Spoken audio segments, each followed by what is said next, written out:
کیوں نہ کہوں، علماء غور کریں اور رہنمائی کریں۔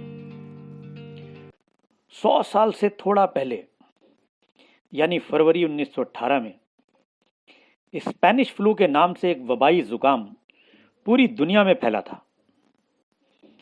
جس کو الگ الگ ممالک میں علیحدہ علیحدہ ناموں سے جانا جاتا ہے۔ کیونکہ اس وقت کمیونیکیشن کے نظام نے اتنی ترقی نہیں کی تھی کہ سیکنڈز میں ایک خبر بم آواز و تصویر دنیا کے ایک کونے سے دوسرے کونے تک پہنچ جائے۔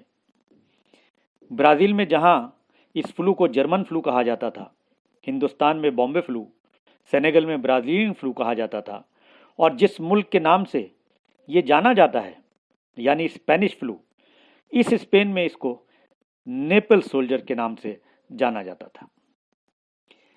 اس وبائی زکام سے پوری دنیا میں کروڑوں لوگوں کی جانیں گئی تھیں، اور اعداد و شمار کے مطابق خود ہندوستان میں 12 ملین سے زیادہ لوگ اس وبا سے ہلاک ہوئے تھے۔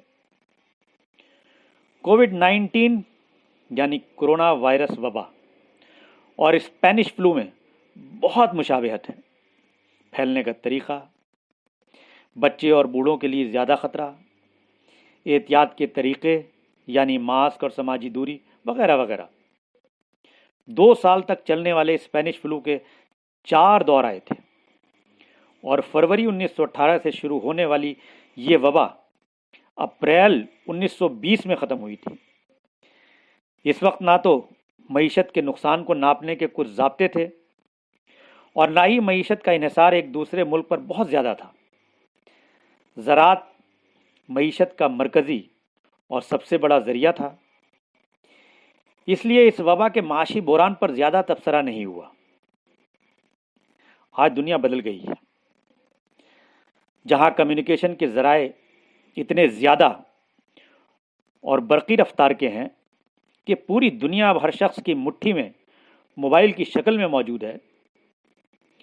دوسرا یہ کہ ایک دوسرے پر معاشی انحصار اتنا ہے کہ اگر ایک ملک کے اسٹاک ایکسچینج میں گراوٹ یا اچھال درج کی جاتی ہے تو اس کا اثر پوری دنیا کی معیشت پر نظر آتا ہے۔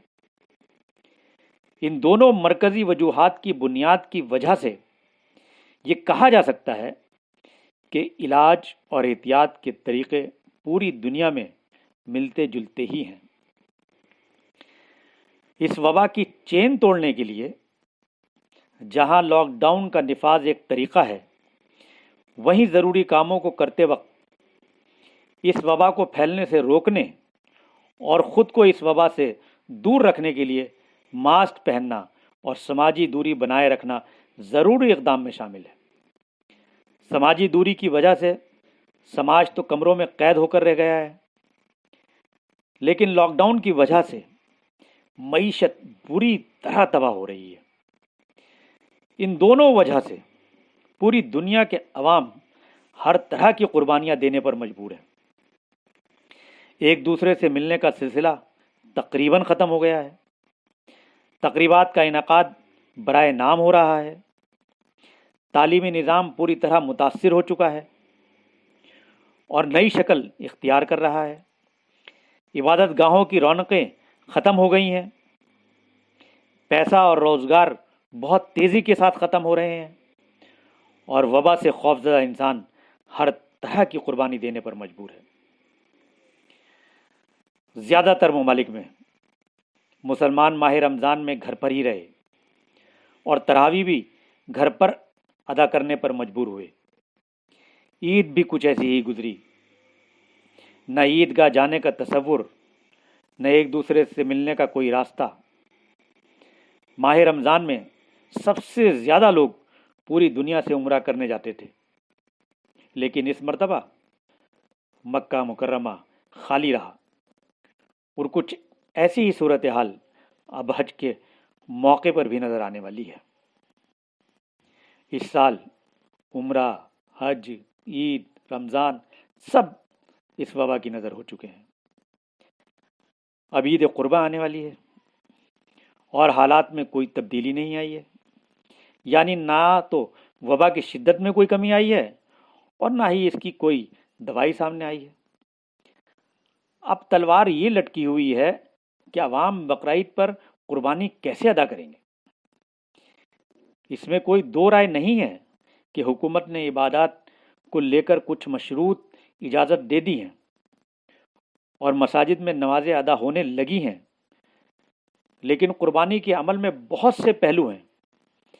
جانوروں کا ایک جگہ سے دوسری جگہ لے جانا، جانوروں کو بیچنا خریدنا، عید کے دنوں میں قربانی کرنا، جانوروں کے فضلات کو ٹھکانے لگانا، جانوروں کی کھالوں کو مدارس یا تنظیموں کے حوالے کرنا، قربانی کے گوشت کو تقسیم کرنا، اس سب میں ایک دوسرے کے ساتھ رابطے میں آنا لازمی ہے۔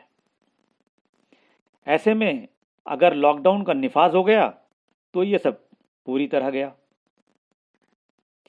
اس میں سب سے پیچیدہ مسئلہ فضلات کو ٹھکانے لگانا ہے، جس میں حکومت کے صفائی محکمے کا اہم کردار ہے، اور اس بیماری کا خوف اتنا زیادہ ہے کہ کوئی بھی خود سے کچھ کرنے کے موڈ میں نہیں ہے۔ جو صورتحال ہے اس میں علماء اکرام کا کردار اہم ہو جاتا ہے۔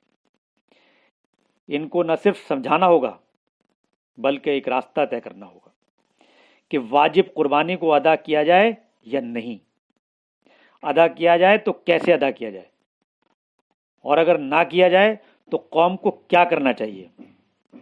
ہر ملک کے تقاضے الگ ہیں، اس لیے ہمارے ملک کے تقاضوں کو ذہن میں رکھتے ہوئے فیصلہ کرنا چاہیے۔ لیکن ایک بات کو ذہن میں رکھنا ہوگا کہ ایسے مسائل پر کوئی فیصلہ نہ لینے سے مسئلہ حل نہیں ہو جائے گا، اور فیصلے میں تمام پہلوؤں کو ذہن میں رکھنا ہوگا۔ آج کے حالات میں ضروری ہے کہ صاحب حیثیت افراد جانور کی قربانی نہ کر کے اس کے پیسوں کے ذریعے کوآپریٹو گروپ بنا کر مستحقین کی مدد کریں اور عید کی قربانی کو قربان کر کے اصل قربانی دیں۔ انشاءاللہ آپ کا عمل اللہ تعالیٰ کو پسند آئے گا۔ حضرت ابراہیم اپنی سب سے پیاری چیز اللہ کے کہنے پر یعنی اولاد کو قربان کرنے کے لیے تیار ہو گئے تھے، اور اللہ کو حضرت ابراہیم کی یہ ادا اتنی پسند آئی کہ امت کے صاحب حیثیت افراد پر یہ لازم کر دیا کہ 10 ذی الحجہ کو وہ بھی جانور قربان کریں۔ آج کے حالات ایسے ہیں کہ آپ حضرت ابراہیم کی اس محبوب ادا کی قربانی دیں اور مستحقین کی مدد کریں، علماء غور کریں اور رہنمائی کریں، اس کو نظر انداز نہ کریں۔